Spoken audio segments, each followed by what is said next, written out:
नमः संस्कृताय। प्रिय संस्कृत मित्राणि, संस्कृत सेवा में आप सभी का स्वागत है। मैं शिवम शुक्ल आज पुनः आप लोगों के समक्ष नीति शतकम की कक्षा लेकर के आया हूँ। आप सभी लोग जानते हैं कि नीति शतकम यह भर्तृहरि के द्वारा रचा गया एक मुक्तक काव्य के अंतर्गत गिना जाने वाला ग्रंथ है। इसमें हम लोगों ने दुर्जन पद्धति तक का श्लोक पढ़ लिया है, यानी 51 श्लोक तक हम लोगों ने पढ़ लिया है, दुर्जन पद्धति को समाप्त कर लिया है। उसी के आगे सुजन पद्धति है, इसमें आज हम लोग प्रवेश करेंगे, जिसको सज्जन पद्धति के नाम से भी जाना जाता है। ये सुजन पद्धति है यानी सज्जन पद्धति है। आज हम लोग इसका अध्ययन करेंगे। और नीति शतकम में कुल पद्धतियों की संख्या यदि आपसे पूछता है तो आप 11 बताएंगे। कितनी बताएंगे? 11 10 यानी एकादश। 11 पद्धतियाँ यानी एकादश पद्धतियाँ हैं, इनको हम लोग पढ़ रहे हैं। तो मंगलाचरण सहित एकादश पद्धतियाँ हैं। मंगलाचरण को हटा देंगे तो केवल 10 ही पद्धति नीति शतकम में है। तो आइए हम लोग श्लोक को सीधे देखते हैं क्या दिया है। वांछा सज्जन संगतौ परगुणे प्रीतिर्गुरौ नम्रता विद्यायां व्यसनं स्वयोषितिरतिः लोकापवादात् भयम् भक्तिः शूलिनिशक्तिरात्मदमने संसर्गमुक्तिः खलैः एते येषु वसन्ति निर्मलगुणा तेभ्यो महद्भ्यो नमः। एते येषु वसन्ति निर्मलगुणा तेभ्यो महद्भ्यो नमः। वाञ्छा सज्जनसङ्गतौ परगुणे प्रीतिर्गुरौ नम्रता वेद्यायां व्यसनं स्वयोषितरतिः लोकापवादात् भयम् भक्तिः शूलिनशक्तिरात्मदमने संसर्गमुक्तिः खलैः एते येषु वसन्ति निर्मलगुणास्तेभ्यो महद्भ्यो नमः। क्या कहा? येषु एते निर्मल गुणाः वसंती, अर्थात ये मतलब जिनमें ये सारे निर्मल गुण निवास करते हैं। तेभ्यो महद्भ्यो नमः, उन महापुरुषों को मैं नमस्कार करता हूँ।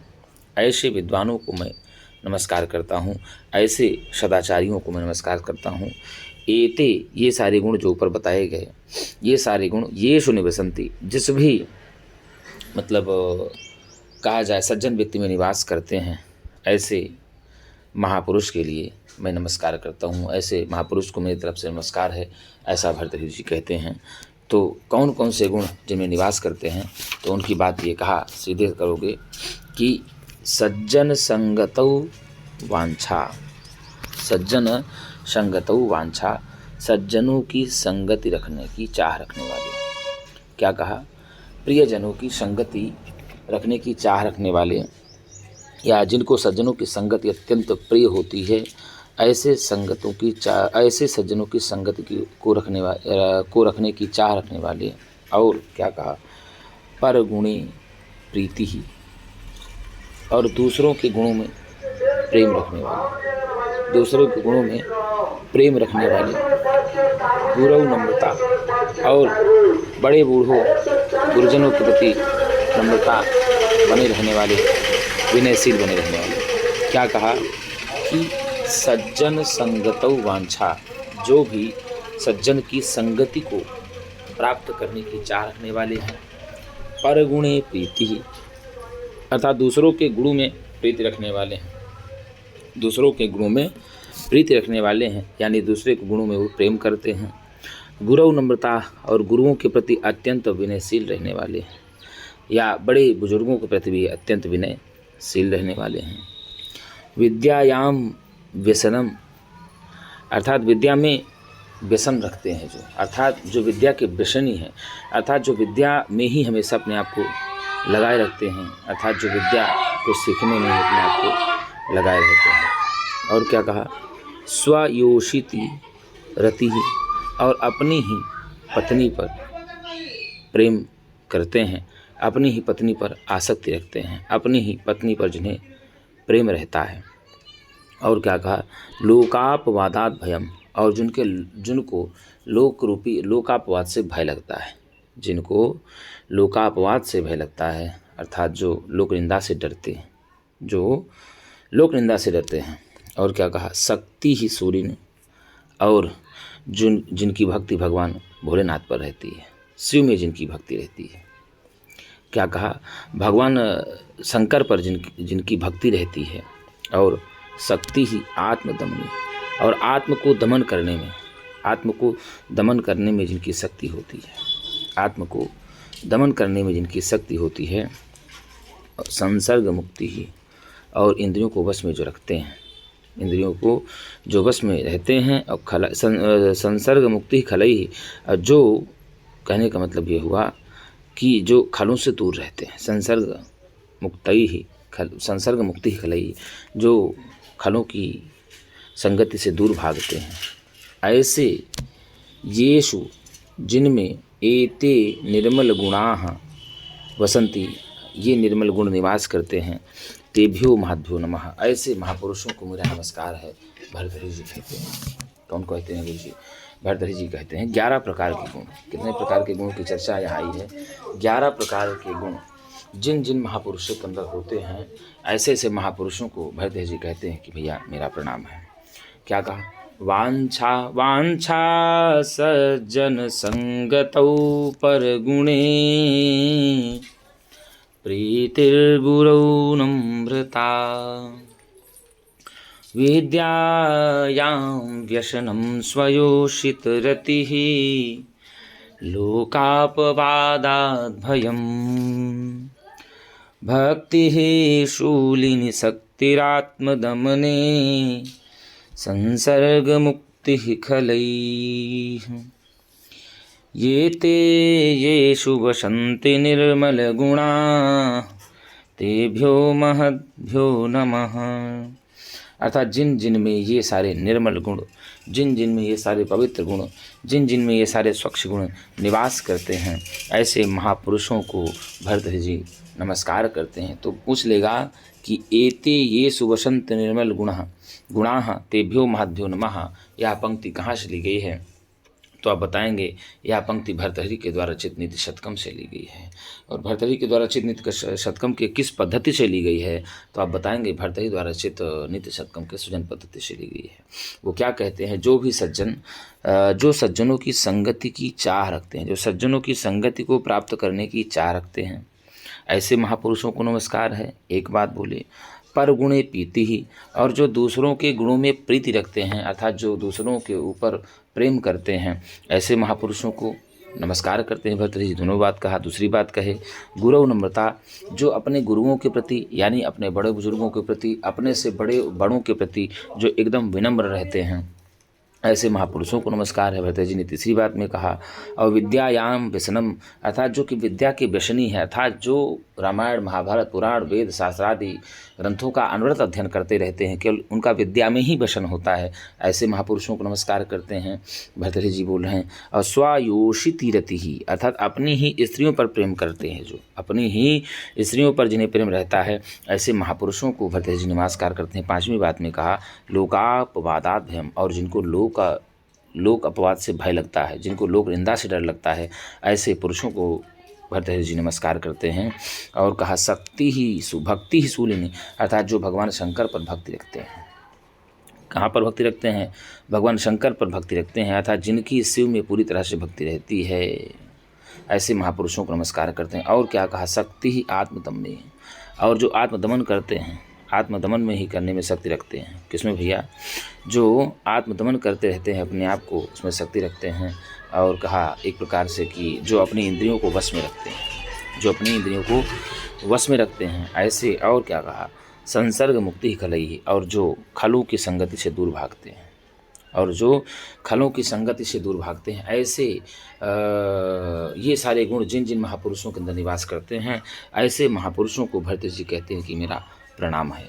भरतहरि जी ऐसे महात्माओं को हम प्रणाम करते हैं, ऐसा भरतहरि जी कहते हैं। तो वांछा सज्जन संगतौ पर गुणे, प्रीतिर्गुरौ नम्रता, विद्यायां व्यसनं स्वयोषितिरतिः लोकापवादाद्भयम् भक्तिः शूलिनी शक्तिरात्मदमने संसर्गमुक्तिः खलैः एते येषु वसन्ति निर्मलगुणा तेभ्यो महद्भ्यो नमः। क्या कहा? सज्जन संगतो वांछा, तो सत धन जन बराबर सज्जन बन जाएगा। सत जोड़ जन बराबर सज्जन बन जाएगा। व्यंजन संधि, कौन संधि? सत जोड़ जन बराबर सज्जन बन जाएगा, इसमें व्यंजन हो जाएगा। और सज्जना नाम, क्या कहा? सज्जना नाम, सज्जना नाम संगति इति सज्जन संगति बन जाएगा। सज्जन नाम संगति इति सत्संगति बन जाएगा। षष्ठी तत्पुरुष समास होगा। तस्याम विषयादि करने से सप्तमी हो जाती है यहाँ। तो यदि सज्जना नाम संगति इति सज्जन संगति बन जाएगा। यहाँ तस्याम षष्ठी, तस्याम लेकर के षष्ठी विभक्ति एक वचन में बन जाएगा। तो सज्जन संगतौ, सज्जन की संगति में, अर्थात सज्जनों की संगति में चाह रखने वाले। कौन भैया? सज्जनों की संगति में चाह रखने वाले। पर गुणे प्रीति ही, दूसरों के गुणों पर प्रीति रखने वाले। किसके गुणों पर? दूसरों के गुणों पर प्रीति रखने वाले। तो परेशान गुणे प्रीति ही, दूसरों के गुणों में जो प्रीति रखते हैं। ठीक है। गुरु नम्रता, जो गुरुओं के प्रति अत्यंत सहनशील होते हैं, बड़े विनम्र होते हैं, बड़े नम्र स्वभाव के हो सकते हैं। ठीक है ना। जो बड़े बुजुर्गों के प्रति बड़े आदर्श होते हैं, बड़ा ही उनसे प्रेम करते रहते हैं, अर्थात उनके प्रति बिना विनय रहते हैं, बड़े ही प्रेम से बोलते हैं, ऐसे लोगों के प्रति वही कहा। और तो यहाँ गुरु में जो है ना सप्तमी भक्ति हो जाएगा। सप्तमी भक्ति एक वचन में गुरु बन जाता है। जो अपने गुरुओं के प्रति या श्रेष्ठ जनों के प्रति या बड़ों के प्रति एकदम विनम्र रहते हैं। और कहा विद्यायाम व्यसनम, जो विद्या के व्यसनी है, जो विद्या के व्यसन में लगे रहते हैं। विद्या के व्यसन में कहने का तात्पर्य है जो वेद पुराण शास्त्र गीता अध्ययन, ठीक है ना, रामायण महाभारत आदि के अध्ययन में अपने आप को लगाए रहते हैं। विज्ञान, अंग्रेजी, गणित कुछ भी पढ़ने में अपने आप को लगाए रहते हैं, ऐसे विद्या की व्यसनी। और क्या कहा? विद्यायाम सप्तमी भक्ति एक वचन है। और स्वयोषिति रति ही, अर्थात जो अपनी ही स्त्री में प्रेम रखते हैं। तो स्वस्य योषित, क्या कहा? स्वस्य योषित इति,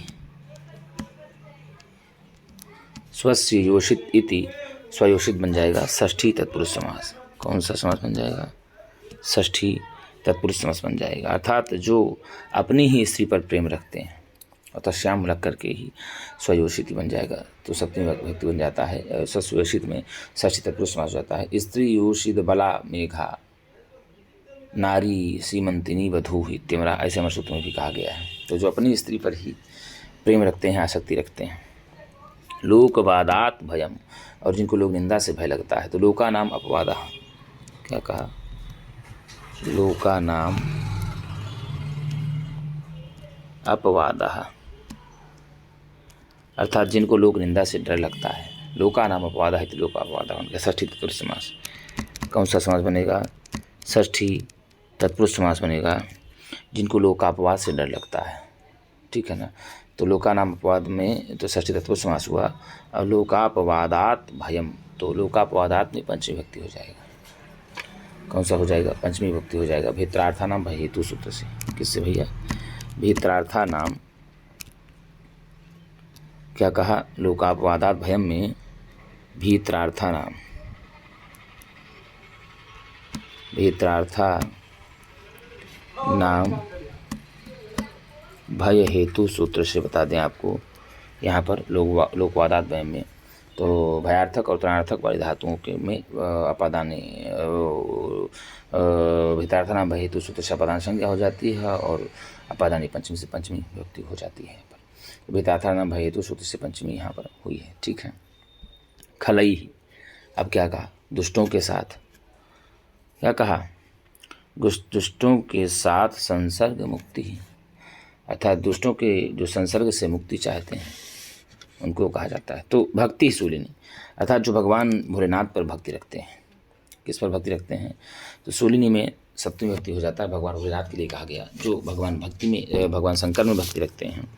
और शक्ति आत्मदमने, और आत्मदमन में जो शक्ति रखते हैं, किसमें? आत्मजमन में जो शक्ति रखते हैं। संसर्ग मुक्ति ही खलई, खलई ही संसर्ग मुक्ति ही, अर्थात आप यहाँ सीधे कहीं खलई दुष्टों के साथ यहाँ अत्र साहित्य प्रधान सूत्र से ही तृतीया भक्ति हो जाती है। खलई सा इसका अर्थ ही हो जाता है, तो बिना पिसार्थ शब्द योग में तृतीया भक्ति हो जाता है। यथा आप लोग पढ़े होंगे, वृद्धो यूना आगच्छति। संसर्ग मुक्ति संगति से छुटकारा पा जाते हैं। किसके संगति से? अर्थात मूर्ख जनों की, दुष्टों की संगत से छुटकारा पा जाना है। तो जो संसर्ग है तो आप करेंगे समसृज घई, बन जाएगा संसर्ग। समसृज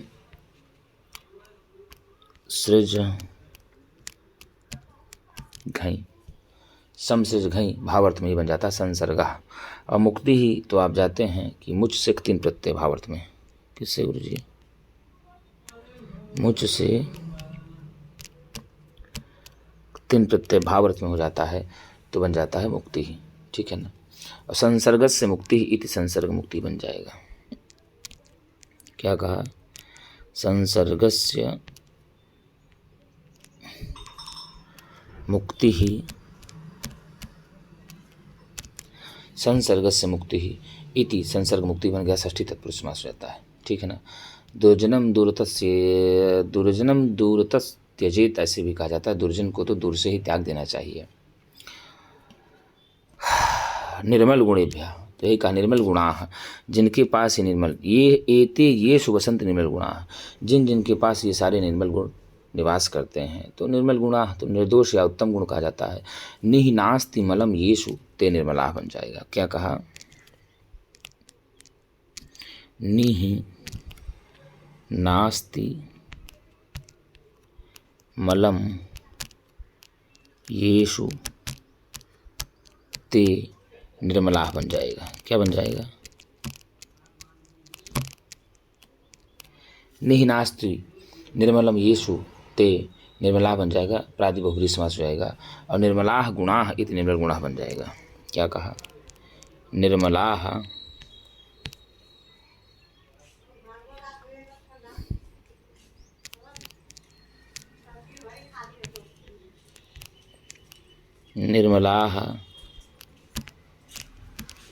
गुणाः इति निर्मल गुणाः में कर्मधारय समास हो जाएगा। कौन सा समास? कर्मधारय समास हो जाएगा। महद्भ्या चतुर्थी भक्ति हो जाती है। ऐसे महापुरुषों को नमस्कार है। तेभ्यः महद्भ्या नमः, तो यहाँ तेभ्यः महद्भ्या नमः में नमः स्वस्ति स्वाहा स्वधा अलम्ब षट् योगाच्च, इस सूत्र से चतुर्थी भक्ति हो जाइए। किससे?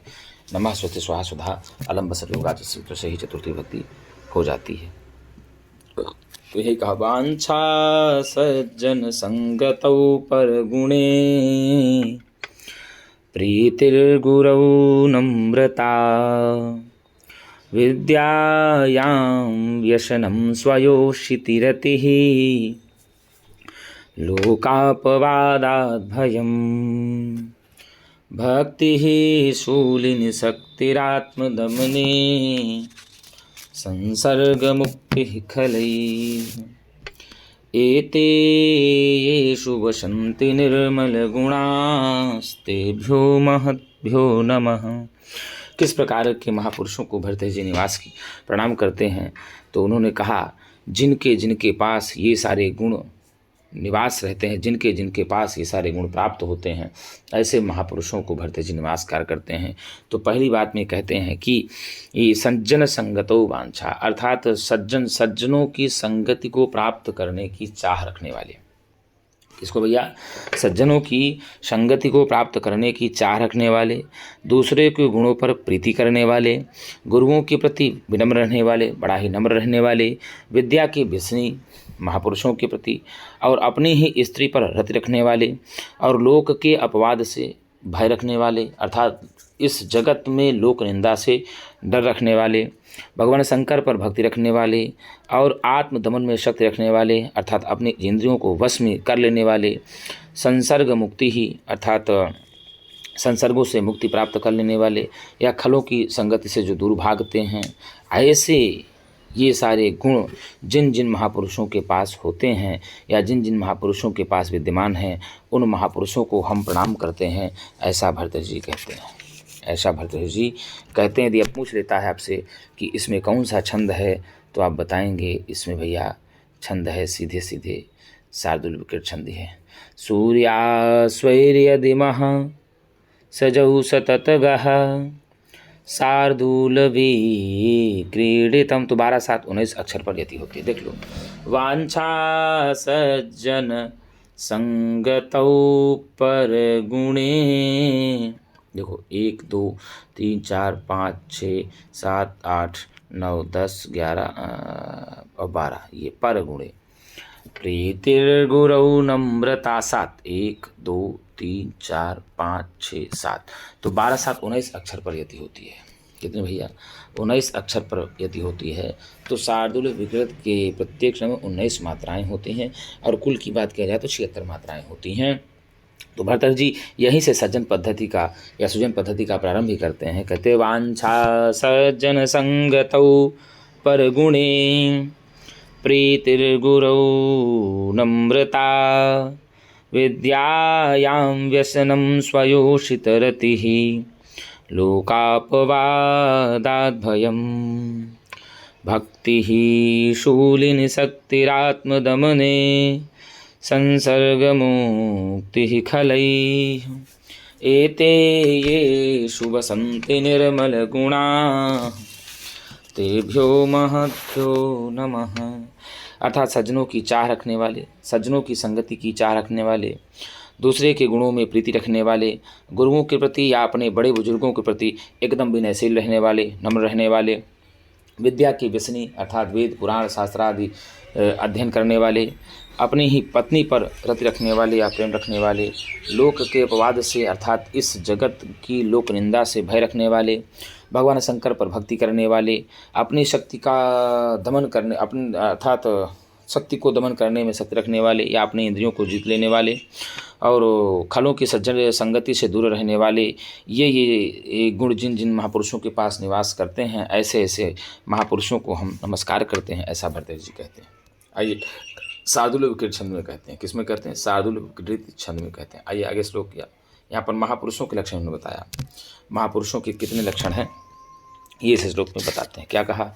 विपदि धैर्यम अथाभ्युदये क्षमा, विपदि धैर्यम अथाभ्युदये क्षमा, सदशिवा पटुतायुधि विक्रमः, यशसि चाभिः रतिर्व्यसनं श्रुतौ, प्रकृतिसिद्धम् इदं हि महात्मनां, विपदि धैर्यम् अथाभ्युदये क्षमा, सदशिवा पटुतायुधि विक्रमः, यशसि चाभिः रतिर्व्यसनं श्रुतौ, प्रकृतिसिद्धम् इदं हि महात्मनां। क्या कहा गुरु जी? प्रकृति सिद्धम इदम ही महात्मनाम, क्योंकि महात्माओं के पास ये तो गुण स्वाभाविक रूप से ही होते हैं। क्या कहा? प्रकृति सिद्धम, स्वाभाविक रूप से ही ये सारे गुण महात्माओं के पास होते हैं, महापुरुषों के पास होते हैं। क्योंकि महात्मनाम, महात्माओं के पास या महापुरुषों के पास इदम ये सारे गुण जो है ना, प्रकृति सिद्धम, प्राकृतिक रूप से यानी अपने आप आ जाते हैं। उनमें यह बताने की आवश्यकता नहीं होती, उनमें कोई सोचे कि नहीं हम भर देंगे, तो भरने की भी आवश्यकता नहीं होती। वे सारे गुण महापुरुषों के पास तो अपने आप ही आ जाते हैं, स्वाभाविक रूप से ही प्राप्त होते हैं। क्या कहा? विपदि धैर्यम, जब महापुरुष विपत्ति में पड़ते हैं तो वो धैर्य का सहारा करते हैं, अर्थात विपत्ति में धैर्य रखना, विपत्ति में धैर्य धारण करना। अभ्युदय क्षमा, अभ्युदय काल में यानी उन्नतावस्था में जब खूब धन वन कमा लेते हैं, जब खूब धन वन से परिपूर्ण हो जाते हैं, तो उस समय क्षमा को धारण करते हैं। किसको धारण करते हैं? क्षमा को दिखाते हैं। सदस्य वाक पटुता, यदि किसी राजा की राजसभा में चले गए तो वाक चातुर्य रहेंगे, बहुत कम बोलेंगे, चतुराई से बोलते हैं। सदाशिवाक पड़ता, सभा में जाएंगे तो बड़ी ही चतुराई से बोलेंगे। किसी सभा में चले गए तो ये नहीं कि बड़बड़ाना शुरू कर दें, अपना परचम लहराना शुरू कर दें कि हम ही ज्ञानी पुरुष हैं, हमारे सिवा कोई नहीं। बड़ी चतुरता से बोलते हैं। यदि कहीं कोई चला गया कि भाई साहब आप कुछ भी बोलिए, तो बड़े ही धैर्य से, बड़े ही धीरतापूर्वक, बड़ी ही गंभीरतापूर्वक और बड़ी ही सहज भावना से बोलेंगे। बड़ी चतुराई पड़ी वाक्य को बोलेंगे। ये नहीं कि जो मन में आया सो बक दिया, ऐसा नहीं। महापुरुषों में ये सब देखने को नहीं मिलता। युद्ध विक्रमः, और यदि युद्ध क्षेत्र में जाएंगे तो पूरा पराक्रम दिखाएंगे। युद्ध क्षेत्र में जाएंगे तो पूरा पराक्रम दिखाएंगे। और यशस्वी चाह भी, यश की चाह रखने वाले हैं। यश पाने की चाह रखना, यश यानी कीर्ति, यश मान पाने की चाह रखना। और क्या कहा, रति ही व्यसनम सुतऊ, श्रुति में रति रखना। किसमें रखना? वेद शास्त्र आदि का अध्ययन करने में ही अपने आप को लगाए रहना। वेद, वेदांग, आर्यणक, उपनिषद, शास्त्र, गीता, महाभारत, पुराण, इन सभी ग्रंथों का अध्ययन करने में ही अपने आप को लगाए रखना, अपने आप को लगाए रखना। तो प्रकृति सिद्धम, ये सब गुण, ये सारे गुण महात्माओं के स्वाभाविक रूप से सिद्ध होते हैं। उनके पास कहने का मतलब है कि अपने आप ही आ जाते हैं। उनको यदि कोई सोचे कि नहीं हमने उनको गुण दिया है, तो वो सारे गुण महात्माओं को देने वाला कोई नहीं है। वो सारे गुण महात्माओं के पास अनायास प्राप्त हो जाते हैं। उनको कोई ये सारे गुण देने वाले नहीं है। तो यही कहा, विपदि धैर्यम अथाभ्युदये क्षमा सदशिवा पटुतायुधि विक्रमः यशसि चाभिः रतिर्व्यसनं श्रुतौ। अर्थात श्रुतौ व्यसनम रतिः, श्रुतियों में ही व्यसन करने में रति रखना। श्रुतियों में ही व्यसन करने में, यानी श्रुतियों का ही अध्ययन करने में अपने आप को लगाए रहना। ये सारे गुण महापुरुषों के तो स्वाभाविक रूप से ही होते हैं। इनको कोई सोचे कि नहीं महापुरुषों के पास ये गुण कोई देता है, तो भैया ये सारे गुण उनको कोई देने वाला नहीं है। उनको विधाता अपने आप दे देता है। विपत्ति धैर्यम, विपत्ति में धैर्य को धारण करते हैं।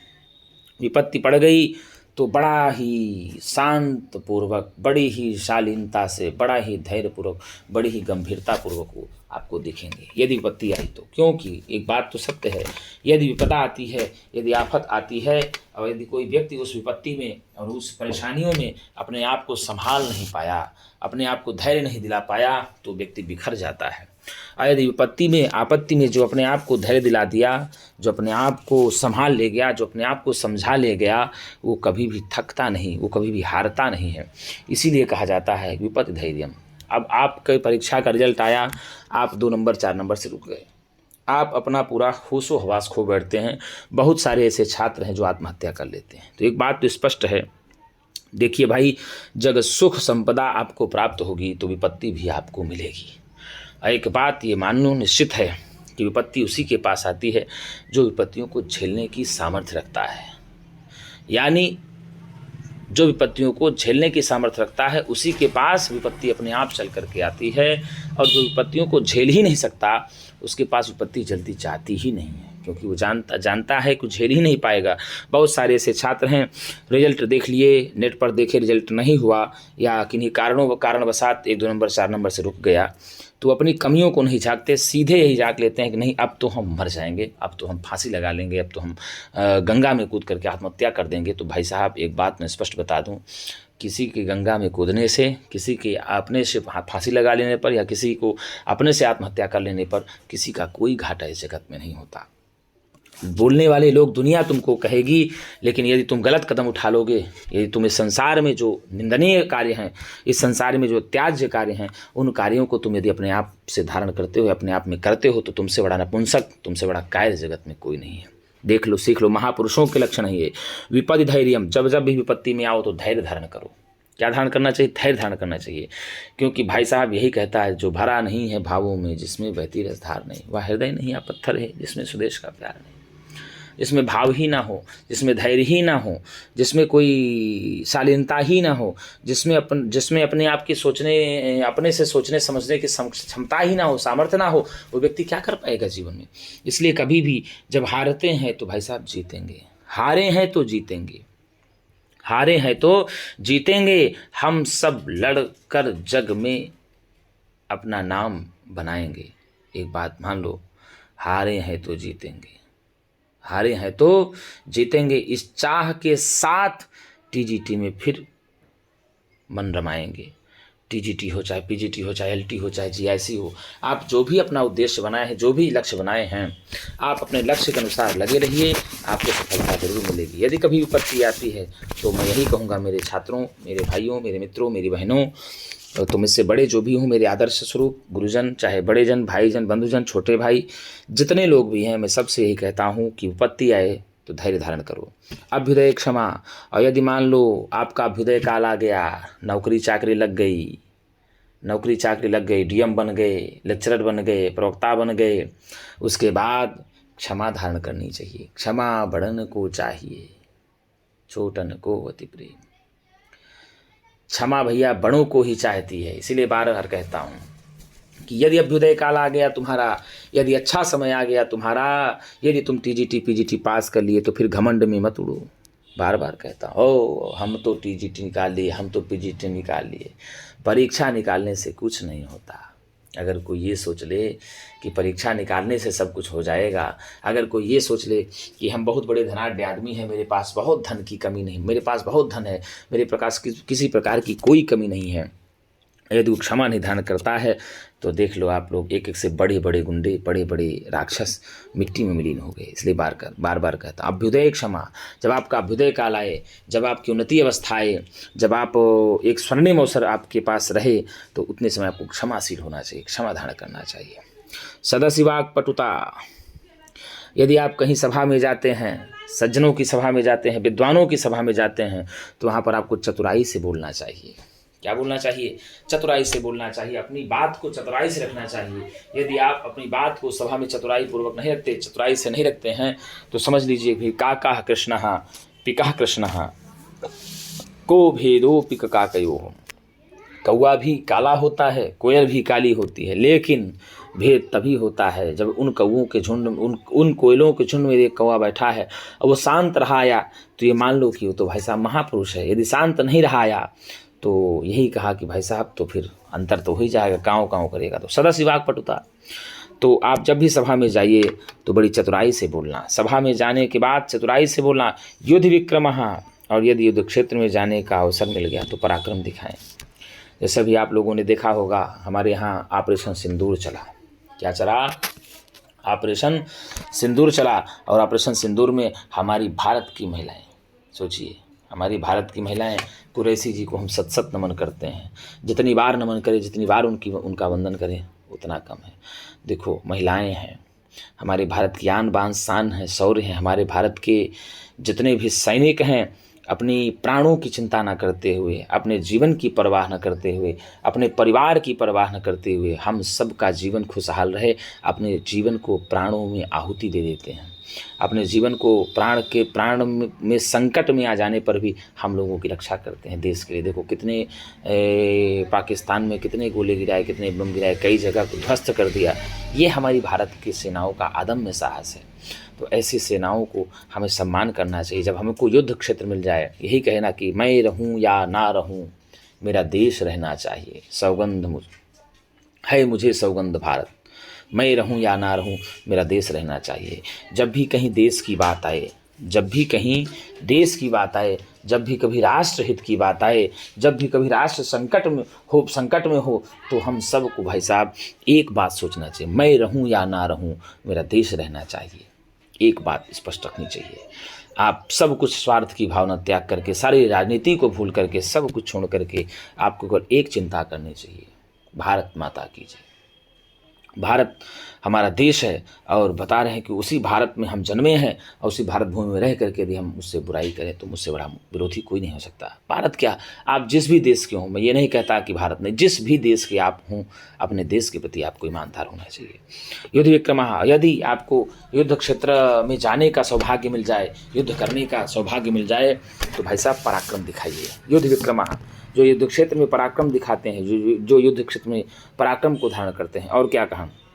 यशस्वी चाभी, और जो यश की चाह रखने वाले हैं, जो यश की चाह रखने वाले हैं, यशस चाभिरति ही, जो यश की चाह रखने वाले हैं, जो यश को प्राप्त करने की इच्छा रखने वाले हैं, ऐसे महापुरुषों को सुतौ व्यसनम, अर्थात जो श्रुतियों में अपने आप को व्यसनी बनाए रहते हैं, जो श्रुतियों में अपने आप को लगाए रहते हैं, जो वेद पुराण शास्त्र आदि का अध्ययन करने में अपने आप को लगाए रहते हैं, ऐसे गुण तो महापुरुषों में स्वाभाविक रूप से ही प्राप्त होते हैं, उनमें कहीं खोजने की आवश्यकता नहीं है। यदि आप पूछ ले कि इसमें कौन सा छंद है तो आप बताएंगे द्रुत विलंबित माह। कौन सा है? द्रुत विलंबित छंद है। कौन सा छंद है? द्रुत विलंबित छंद है। द्रुत विलंबित माह न भौ भरो, द्रुत विलंबित माह न भौ भरो, विपदि धैर्यमथाभ्युदये क्षमा, सदशिवाक्पटुतायुधि विक्रमः, यशसि चाभिरतिर्व्यसनं श्रुतौ, प्रकृतिसिद्धमिदं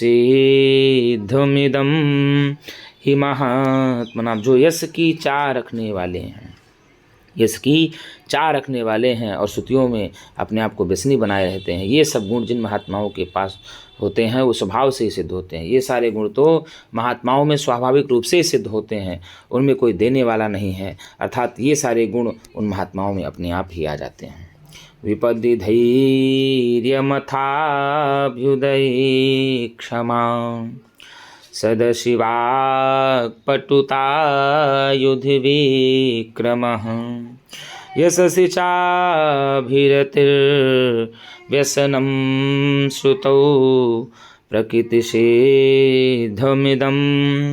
हि महात्मनां।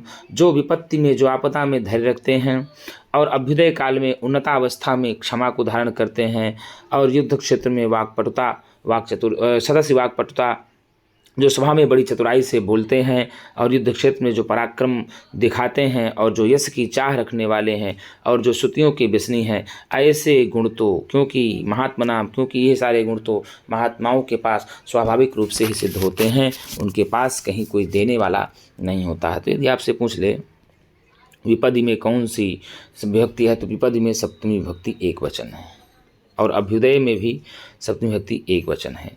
तो अभिधन उदय अभ्युदय यण संधि हो जाएगी। सदस्य में भी सप्तमी विभक्ति एक वचन है, और युद्ध में भी सप्तमी विभक्ति एक वचन है, यशस्वी में भी सप्तमी विभक्ति एक वचन है, और श्रुतौ में भी सप्तमी विभक्ति एक वचन है। इन सब में सप्तमी विभक्ति एक वचन है, अधिकरणे सप्तमी, ठीक है ना।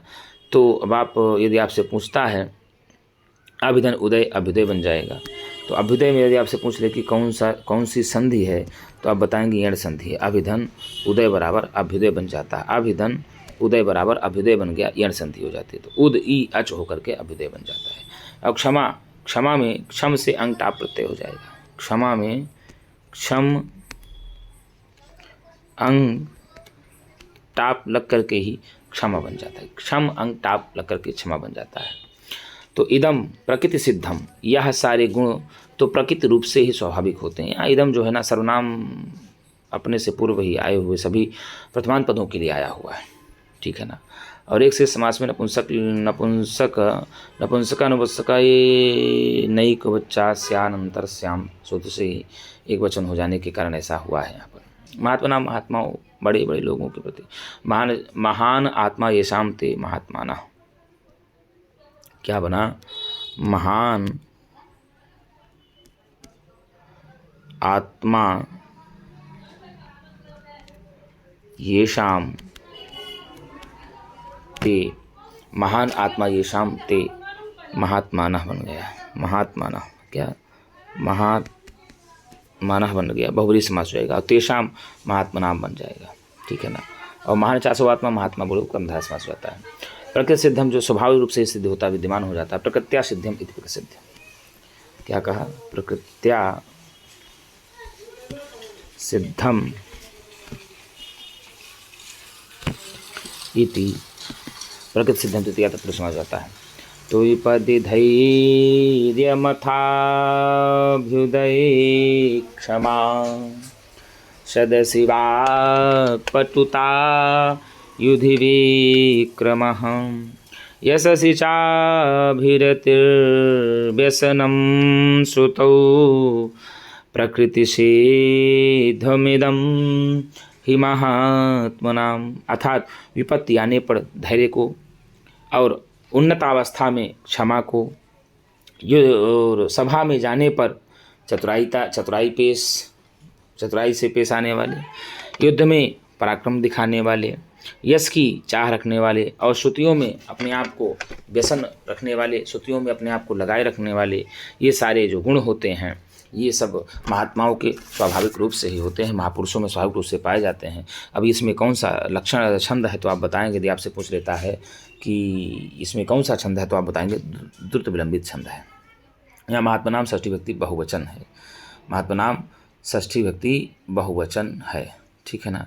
ये धैर्यम, क्षमा, ठीक है ना, वाक्पटुता, विक्रमः, ठीक है, और यशस्वी चाभिरति, ठीक है ना, रति और व्यसनम, ये सब इदम के हैं, ठीक है ना। तो इस इदम की सब प्रथमांत है, ये भी ध्यान रखना है।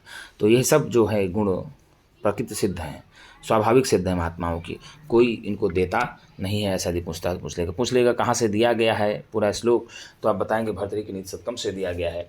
भर्तृहरि के नीति सत्कम के किस पद्धति से दिया गया है आप बताएंगे सुजन पद्धति से दिया गया है। किससे दिया गया है? सुजन पद्धति से।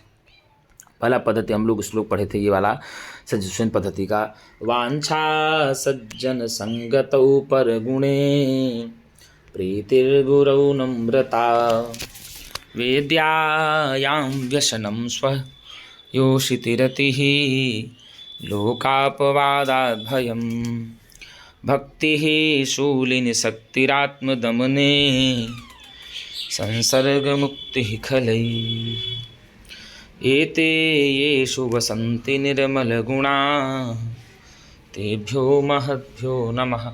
अर्थात ये सारे निर्मल गुण जिन जिन के अंदर निवास करते हैं ऐसे महापुरुषों को हम सब नमस्कार करते हैं। भर्तृहरि जी कहते हैं तो कौन कौन से गुण महापुरुषों के अंदर निवास करते हैं, तो बताया सीधे सीधे कि सज्जन संगतौ वांछा, अर्थात सज्जनों की संगति को प्राप्त करने की चाह रखने वाले। सताम संगति ही इति सत्संगति ही बन जाता है।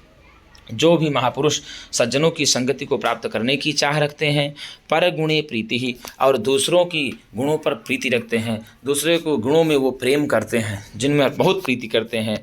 गुरु नम्रता, जो गुरुओं के प्रति बड़ा ही विनम्र रहते हैं, जो गुरुओं के प्रति बड़ा ही विनयशील होते हैं, अर्थात जो अपने बड़े बुजुर्गों के प्रति हमेशा बड़े विनम्र रहते हैं। विद्यायाम व्यसनम, जो विद्या के व्यसनी है।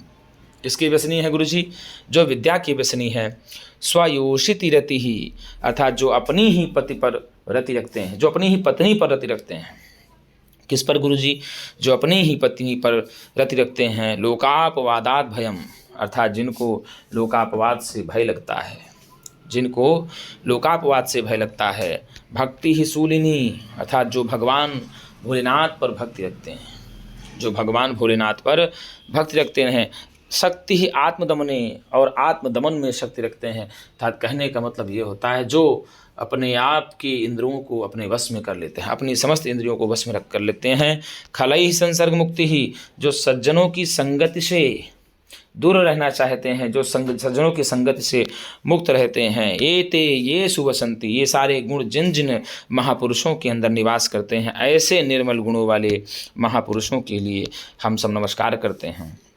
तो नमः स्वस्ति स्वाहा स्वधा अलम बसट योगा से यहाँ पर चतुर्थी भक्ति हो गई है। महद्भ्यः निर्मल गुणेभ्यः। फिर महापुरुषों के लक्षण बताया, 6 लक्षण महापुरुषों को बताया। महापुरुषों के कितने लक्षण बताए भर्तृहरि जी? आपसे पूछ लेगा कि भर्तृहरि जी ने महापुरुषों के कितने लक्षणों को बताया है, तो आप बताएंगे भर्तृहरि जी ने महापुरुषों के 6 लक्षणों को बताया है। विपदि धैर्यमथाभ्युदये क्षमा सदसि वाक्पटुता युधि विक्रमः यशसि चाभिरतिर्व्यसनं श्रुतौ प्रकृतिसिद्धमेदं हि महात्मनाम्। अर्थात विपत्ति में धैर्य, अभ्युदय अवस्था में, उन्नतावस्था में क्षमा, सदसि सभा में जाएंगे कहीं पर तो बड़े चतुराई, युद्ध विक्रमः, युद्ध क्षेत्र में पराक्रम। और यशस्य चाभिरतिः, यश की चाह रखने वाले, व्यसनम सुतौ अर्थात सुत में अपने आप को व्यसनी बनाना। ये सारे जो गुण हैं महात्माओं के तो प्राकृतिक रूप से ही स्वाभाविक रूप से सिद्ध होते हैं। उनको ये सारे गुण कहीं किसी से मिलता नहीं है, वो अपने आप इन गुणों को प्राप्त कर लेते हैं। तो इस प्रकार से पूछ लेगा कि महापुरुषों के भर्तृहरि जी ने कितने लक्षण बताए हैं, तो महापुरुषों के भर्तृहरि जी ने 6 लक्षण बताए हैं। पूछ लेगा विपदि किम महापुरुषाः धारयन्ति, तो विपदि महापुरुषाः धैर्यं धारयन्ति। अभ्युदये महापुरुषाः किं धारयन्ति, या काम धारयन्ति क्षमां धारयन्ति। सदसि किं करोति, तो सदसि वाक्पटुतां करोति। युधि विक्रमः, युधि विक्रमः के धारयन्ति, तो युधि विक्रमः महापुरुषाः या महात्मनः, ठीक है ना, धारयन्ति। यशसि चाभिः, तो यशसि चाभिरतिः के इच्छन्ति महापुरुषाः, ठीक है। व्यसनम सुतौ, सुतौ व्यसनम किम महात्मना प्रकृति सिद्धम इदम। यह सब महात्माओं के पास प्राकृतिक रूप से स्वाभाविक रूप से गुण सिद्ध होते हैं। इन गुणों को कहीं पर महात्माओं को खोजने नहीं जाना पड़ता है। तो मित्रों, यदि आपको वीडियो अच्छी लगती हो तो एक बार संस्कृत सेवा चैनल को लाइक और सब्सक्राइब जरूर करें। हो सके तो अपने मित्रों के पास भी इसको अधिक से अधिक शेयर करने की कृपा करें। तो मित्रों, आज के लिए इतना ही। हम पुनः एक नई वीडियो के साथ मिलेंगे। तब तक के लिए नमः संस्कृताय, शुभरात्रि च।